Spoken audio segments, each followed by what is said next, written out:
સાબરકાંઠા જિલ્લામાં આ વર્ષે પડેલા સંતોષકારક વરસાદ બાદ હાથમતી જળાશય છલોછલ ભરાઈ જતા સાબરકાંઠા જિલ્લાના ખેડૂતો આનંદથી ઝૂમી ઉઠ્યા હતા। ચોમાસુ સિઝન હવે નિષ્ફળ ગઈ છે, પરંતુ શિયાળુ પાક સારો જશે તેવી આશા રાખીને ખેડૂતો બેઠા છે। ત્યારે સિંચાઈ વિભાગે દિવાળી બાદ ભાઈબીજના દિવસથી હાથમતી કેનાલમાં પાણી છોડવાનો નિર્ણય કર્યો છે। રવિ પાક માટે છોડાનાર પાણીથી 3 જિલ્લાની મળીને અંદાજે 3200 હેક્ટર જમીનમાં પિયત થઈ શકશે।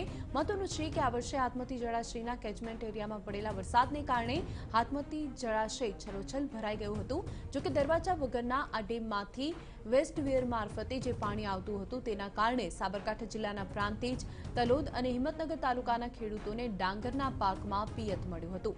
એટલું જ નહીં, પરંતુ વધારાના પાણીને કારણે જિલ્લાના અનેક જળાશયો કેનાલના પાણીથી ભરાઈ ચૂક્યા હતા।